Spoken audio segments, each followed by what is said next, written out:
about Windows Phone 7 and the Windows Phone platform going forward, and of course IE9, that you realise that there's a great opportunity here in the Philippines to be working on those platforms and working forward. Of course, we realise, looking at a number of shirts and laptops and notebooks around the room, we realise that you have choice in terms of the technology you work with. So we really want to show you today why the platforms that we're talking about are the ones that you should be developing on with the ones that you're developing on today. That's kind of the outcome.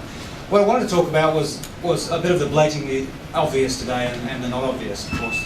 And you know, I can remember when I first started in IT, and I won't tell you when that was, but it was probably a long time ago for some of you. It was actually 1988. I was a PC engineer for about 6 months until I realised I wasn't smart enough. But that was my first job. 1988 seems like a long time ago. Back then we were talking about the consumerisation of IT in 1988. We were talking about it. There wasn't much happening, and there hasn't been much happening for probably the next 15 years. But without question, what we've seen with the advent of the cloud en masse in the last couple of years and devices is absolutely the consumerisation of IT. And we're seeing it in two ways. We're seeing a massive innovation around different devices. And I remember when Steve Barr, about a year and a half, said to the audience of country managers in the room, who thinks here that every person that works within a company in 5 years' time will be able to bring any device they want to work, and IT will have to support it? And of course, all us country managers, being sales and marketing guys, about one brave soul raised their hand saying they thought that would happen.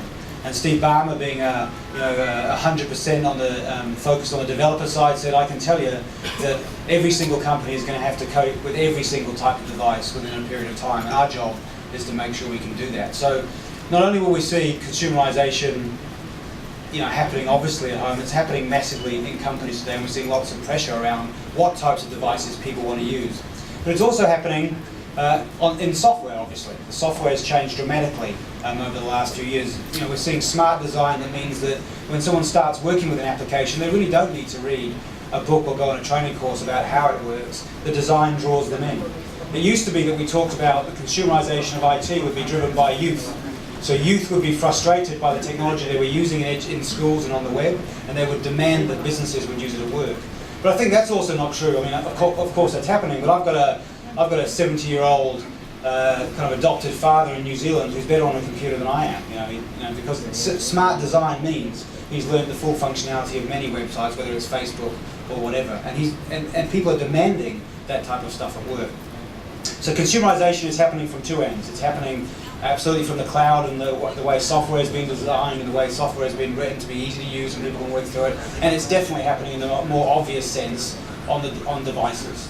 And so I guess, I'm saying it's blatantly obvious. It is blatantly obvious that it's happening. When you think about, and I'm sure you've seen the movie, when you think about what Facebook is doing, you've got a whole lot of people that understand now very easily and intuitively how to network and work together over geographies and time zones. Yet companies can't do that very well. So people are in the office, no matter how old they are. We used to say that this would be the young generation, but it's not just the young generation. Pretty much anyone has learned now through an application called Facebook, which is pretty easy to use, and functionality grows on you as you work through it, how to network and work in groups across geographies. I think we can agree that. Yet companies don't leverage that. And so one of the opportunities we have together is how do we design software and develop software, both as Microsoft developing software and Microsoft providing a platform that enables smart design, that enables people to really learn the rich functionality and to use the things they already know.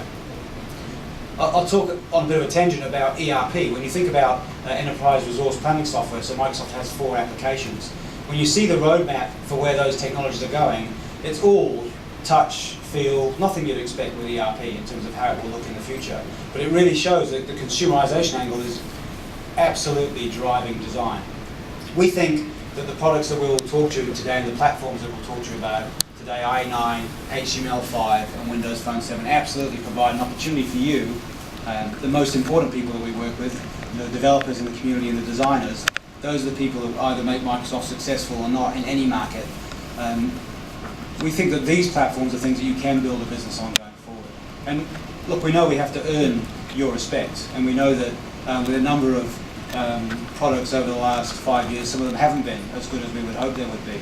When you talk about Windows Vista. But I feel today, Microsoft as a company is learning faster and understanding much better the role and importance of ISVs developers and the role of smart design and how it will make us successful in the future.